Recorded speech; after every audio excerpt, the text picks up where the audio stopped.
Bismillah, kali ini kita mengupas International Business Chapter 2 tentang different sistem ekonomi, sistem politik, dan legal system di banyak negara yang berbeda-beda. Kita misalnya bagaimana Starbucks, kalau tidak salah, Starbucks di China itu menangkan di trademark, jadi di nama yang sama, dan akhirnya sue.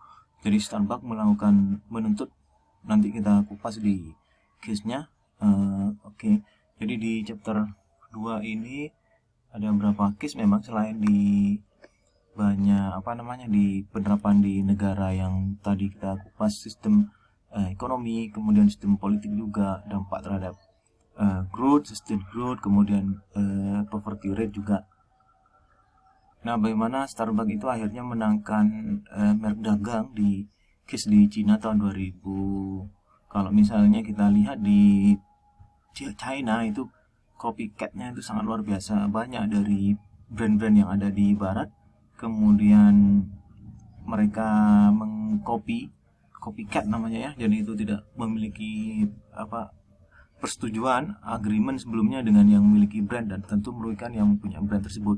Nah, kita lihat di case untuk Starbucks ini, dia menangkan di trademark yang copycat oleh China. Kemudian Shanghai, jadi dia bikin kopi Shanghai King Coffee Shop itu, dan dia tokonya dekat dengan Starbucks. Kemudian di samping itu juga memiliki logo yang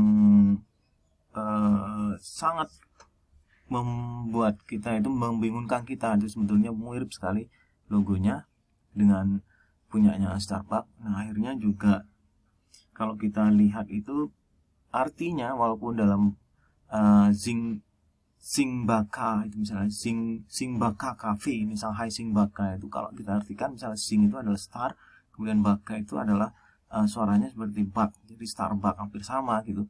Dari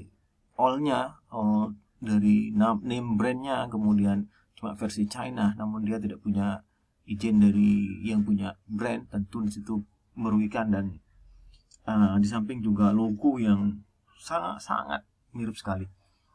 Nah, ini bagaimana akhirnya di Starbucks itu kemudian dia menuntut yang Xingbaka Cafe ini untuk bagaimana agar mereka memberhentikan untuk menggunakan namanya, kemudian membayar Starbucks sebanyak $60.000. $60.000 sedikit ya, $60.000. Nah, filosofi di balik bagaimana intellectual property atau perlindungan terhadap hak intelektual itu tentu adalah bagaimana memberikan reward atau penghargaan kepada mereka yang sebagai penemu, sebagai misalnya untuk membuat buku, musik, tentu rekod. Contoh penemuan-penemuan tersebut misalnya juga di desain dari misalnya dari baju, kemudian banyak lagi dari penemuan-penemuan yang tentu di situ kita harus menghargai sebagai inventor para penemunya. Kalau misalnya tidak, nanti melemahkan demotivasi dari mereka untuk melakukan penemuan, karena ternyata penemuan mereka tidak dihargai dan di copycat saja oleh orang lain yang tentu biaya untuk R&D, kemudian juga misalnya untuk industri obat misalnya, itu butuh penemuan sekitar 20 tahun dalam menemukan sebuah obat baru, dan itu membutuhkan misalnya 800 million. Nah, tentu itu kalau kita lihat di foto sebelah kanan. Nah, ini saya waktu jadi security guard ya. Bukan ya, jadi tumpuan CD ini. CD itu yang compact disc ya, bukan CD yang lain. Kemudian DVD juga.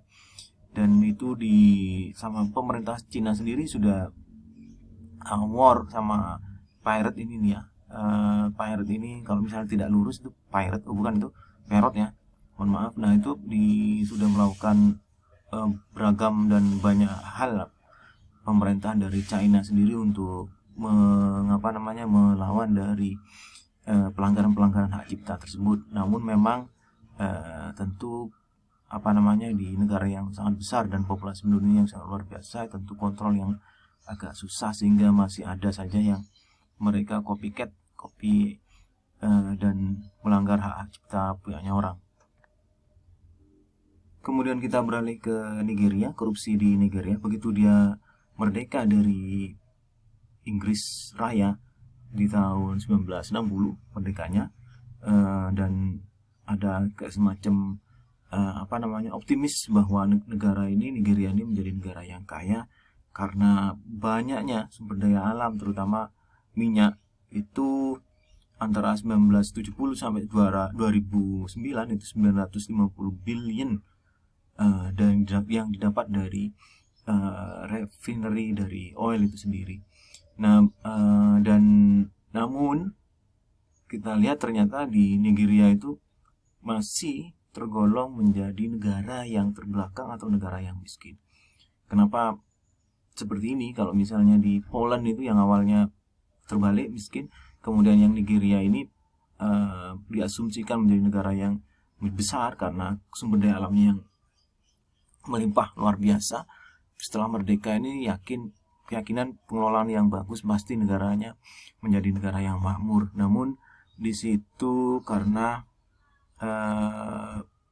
yang penting ternyata adalah low human development.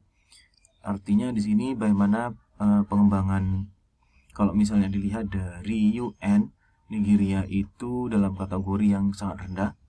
Kemudian GDP per kapitanya aja 1.852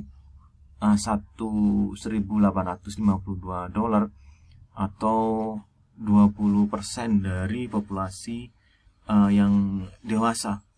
Kemudian harapan hidupnya juga sangat rendah, yaitu 46,6. Jadi kalau usia 46 sudah rata-rata ya, average-nya bagi populasi itu sudah menjelang meninggalkan Nigeria dan dunia menuju akhirat.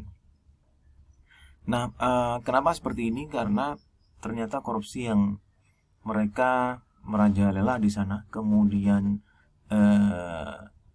tentu dari politik dan birokrasi di situ, bahwa biaya untuk membuat smelter yang sangat tinggi, 100% lebih tinggi daripada misalnya di negara yang lain, sehingga di situ juga korupsi, kebocoran ekonomi ya, bukan kebocoran gas, kebocoran ekonomi yang sangat tinggi dan membuat negara tersebut negara yang masih tergolong sangat miskin. Ironis sekali, walaupun memiliki kekayaan yang luar biasa. Kekayaan yang luar biasa tanpa dari Human Development Index HDI, kemudian tanpa bagaimana pengelolaan yang betul seperti Polandia menjadi market based ekonomi, kemudian demokrasi, sistem politiknya demokrasi dan sebagainya, transparansi, anti korupsi dan sebagainya, itu malah yang membuat suatu negara nanti bisa sustain terus menerus. Tidak ada pemusatan ekonomi dari satu orang atau bahkan satu golongan atau satu orang saja, tapi juga menyeluruh dan berikan kesempatan kepada siapa saja yang memiliki kompetensi dalam banyak hal. Kemudian last itu tentang mix ekonomi. Jadi bagaimana pihak pemerintah juga bersama-sama dengan pihak swasta tentu, misalnya untuk kebutuhan-kebutuhan yang memang itu menyangkut hajat hidup orang banyak, kemudian swasta di situ tidak karena resiko yang sangat tinggi, misalnya di infrastruktur, tentu pihak swasta yang tidak serta-merta dia investasi. Nah, dari pemerintah memiliki peran penting untuk memberikan peran dan berperan aktif di sana. Nah, di sini misalnya kita contohkan adalah tahun 80 itu seperti Inggris, Prancis, Sweden sudah mix. Jadi privatisasi, pengurangan yang BUMN, tapi untuk apalagi sektor-sektor yang